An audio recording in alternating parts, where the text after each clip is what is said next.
Namaskar, good morning, hello and welcome to science classes. All the students, all of you know from the 6 or 7 videos, all of you understood about the autotrophic and heterotropic nutrition, whatever. Now, today we need to learn about the very special and very important topic that's play a significant role in understanding the motion, understanding the physics. You know, motion is the very important chapter in term of physics because due to motion, just you can imagine, just see around your world and you can see everything directly, indirectly are in motion. Like fan also in motion. Even in the class 3 or 4 you learn about the rotation, revolution, that is the motion. So rather than talking much more about the motion, we need to learn what are the different types of motion, right? As we know, object may be, if you talk about the chemistry, then object or substance may be present in solid, liquid or gas. Similarly, in physics, objects are either in the rest or in motion. Hey, come on, what is it? Either in the rest or motion. So, if object is in the rest, then that is the another point. And if object is in the motion, so what are the different types of motion? That is the today's point. I know all of you learn few points relate with it in class 6, but now we need to understood this point. So motion is considered first point, that is translatory motion. Translatory motion. So firstly we need to understand what is translatory motion. When whole the object move from one place to another place, that is called translatory motion. मतलब क्या हो रहा है कि train Howrah से चल के like Delhi जा रहा है, तो दैट इज ट्रांसलेटरी मोशन, क्योंकि पूरा का पूरा बॉडी, पूरा का पूरा ऑब्जेक्ट चल के एक जगह से दूसरे जगह जा रहा है, राइट? अब ट्रांसलेटरी मोशन चलते समय ना दो तरह का हो सकता है कि एक स्ट्रेट लाइन में चले और एक कर्व लाइन में चले. क्या बोले? स्ट्रेट लाइन में चले और एक कर्व लाइन में चले. एक हो सकता है स्ट्रेट लाइन में चले और दूसरा क्या हो सकता है?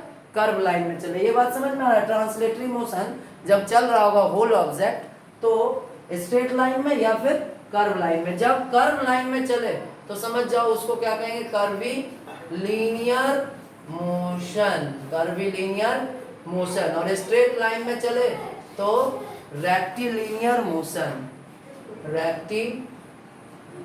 Rectilinear motion. तो यहाँ दो तरीके का मोशन हो गया, एक कर्विलिनियर मोशन और दूसरा क्या हो गया? Rectilinear motion. क्लियर है? अब आते हैं दूसरे टाइप का मोशन जिसमें क्या हो रहा है? सर्कल में चीजें घूम रहा है. Circular motion. अब देखो सर्कुलर में ना दो तरह का पॉइंट हो सकता है. एक हो सकता है कि ऑब्जेक्ट अपने एक्सिस पे घूमे. एक ऑब्जेक्ट है वो अपने एक्सिस पे घूमे, राइट? वो खुद ही एक्सिस पे घूम रहा है, तो वो क्या हो सकता है? रोटेशन हो सकता है. रोटेशन हो सकता है. और फिर एक दूसरा क्या होगा कि ऑब्जेक्ट सन जैसे अर्थ जो है सन के चारों तरफ घूमता है. सारे का सारे प्लैनेट क्या होता है? सन के चारों तरफ रोटेट करते रहता है. तो ये एक तो रोटेशन अपने एक्सिस पे हो रहा है और उसके चारों तरफ घूम रहा है. इसको क्या कहते हैं? Revolutionary motion. Revolutionary motion. तो ये सर्कुलर में दो तरीके का आ गया. क्या चीज? ट्रांसलेटरी आ गया और यहाँ पे सर्कुलर मोशन. दो तरीके का, दोनों का दो टाइप. एक रेक्टिलिनियर, दूसरा कर्विलिनियर. एक रोटेशन, दूसरा रिवोल्यूशन. तीसरे तरह का देखेंगे जिसका क्या होता है? एक पॉइंट, जिस ऑब्जेक्ट का एक पॉइंट क्या होगा? फिक्स होगा किसी जगह और दूसरा पॉइंट मूव कर रहा होगा. एक ही ऑब्जेक्ट है. यहाँ पे पूरा ऑब्जेक्ट सर्कुलर पाथ में था, यहाँ पे पूरा ऑब्जेक्ट एक जगह से दूसरे जगह डिस्टेंस ट्रेवल कर रहा है. लेकिन यहाँ पे क्या होगा?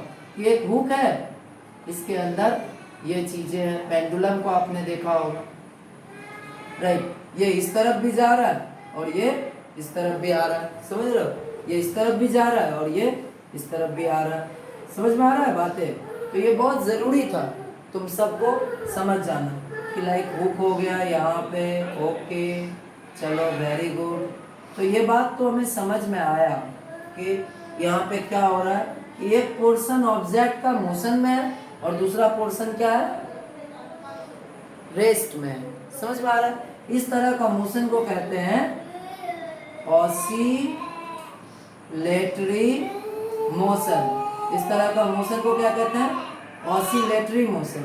बेसिकली ऑसिलेटरी मोशन में क्या हो रहा है कि एक ऑब्जेक्ट मूव हो रहा है, एक पोर्शन मूव हो रहा है, दूसरा पोर्शन स्ट्रेट में है। अब देखो ये जो पोजीशन जो नॉर्मली जब रहेगा तो उस पोजीशन को क्या कहते हैं, मीन पोजीशन। जिस टाइम पे वो मोशन में नहीं हो, नॉर्मली छोड़ दो, तब जो रहेगा वो मीन पोजीशन। यहाँ से जो मैक्सिमम डिस्प्लेसमेंट होगा किसी का भी उसको कहेंगे एम्पलीट्यूड। एम्पलीट्यूड, इसको क्या कहेंगे, एम्पलीट्यूड। मैक्सिमम डिस्प्लेसमेंट जो होगा वो किसको, उसको क्या कहेंगे, एम्पलीट्यूड। ओके, तो यहाँ पे एम्पलीट्यूड हो गया, मतलब मीन पोजीशन से जितना ज़्यादा डिस्प्लेसमेंट हो रहा है दूसरे जगह जा रहा है उसको क्या कहेंगे, एम्पलीट्यूड। उसके बाद एक बात और समझो, यहाँ पे जो इससे रिलेट होता है वो क्या होता है एम्पलीट्यूड के बाद, कि एक सेकेंड में, मान लो एक सेकेंड में यदि कोई ऑब्जेक्ट 5 बार किसी एक पॉइंट पे आ रहा है एक सेकेंड में, तो वो उसका क्या हो गया, फ्रीक्वेंसी। क्या हो गया, frequency, number of repetition that is completed in 1 second. एक सेकेंड में जो जितना बार वाइब्रेट कर रहा है या फिर कह सकते हैं ऑसिलेट कर रहा है वो उसका फ्रीक्वेंसी है। Okay, frequency means number of vibration in 1 second और number of completing oscillation in 1 second. अब थोड़ा सा आगे और चलते हैं और समझते हैं कुछ और बातों को, और वो क्या है, बहुत इंपॉर्टेंट, कि एक बार कंप्लीट करने में कुछ तो टाइम लगा होगा ना इसको, तो इसको क्या कहेंगे, time period. Time period, time period basically क्या है कि एक बार कंप्लीट होने में जो भी टाइम लगेगा उसको क्या कहेंगे, टाइम पीरियड। किसी एक ऑसिलेशन को कंप्लीट करने में जो भी टाइम लगता हो उसको क्या कहेंगे, टाइम पीरियड। तो यहाँ ऑसिलेटरी मोशन है, ऑसिलेटरी मोशन में ना 2 तरह का चीजें आ जाएगा। एक होगा, इसी का दूसरा नाम भी कभी कभी आपके बुक में हो सकता है,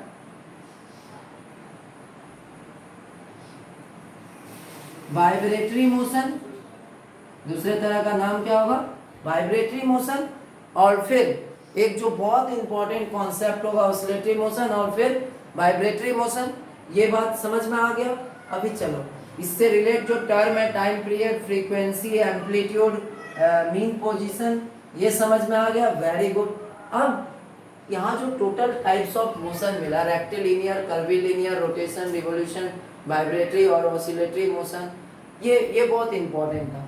अभी इसको ना थोड़े और तरीके से समझो तो आपको मिलेगा कि अपने को यदि कोई रेगुलर इंटरवल्स ऑफ टाइम पे रिपीट कर रहा है तो उसको क्या कहते हैं, पीरियोडिक मोशन।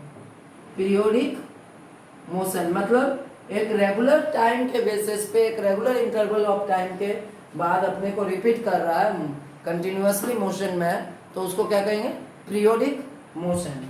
और कुछ नाम जान लो, non periodic motion, non periodic motion.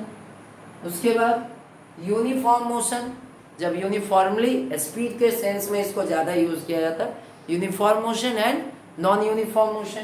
तो periodic, non periodic, uniform, non uniform, ये मोशन से रिलेटेड कुछ इंपॉर्टेंट टाइप्स था जो बहुत इंपॉर्टेंट है। इसके बारे में टाइप्स को समझो कि एक में क्या हो रहा है, पूरा का पूरा ऑब्जेक्ट एक जगह से दूसरे जगह जा रहा है, ट्रांसलेटरी मोशन।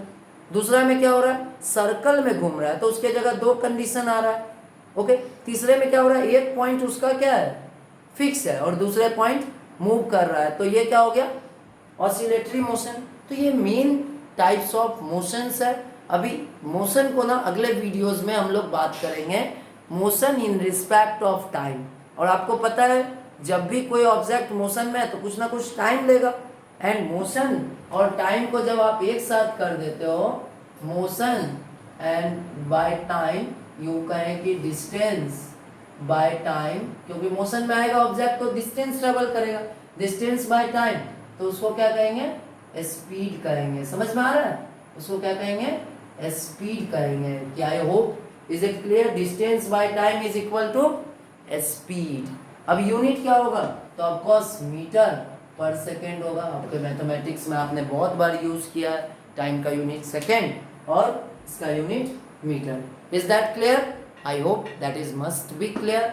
और speed, uniform speed, non uniform speed, graphical method, इसको हम लोग नेक्स्ट वीडियोस में क्लियर करने वाले हैं। Thank you.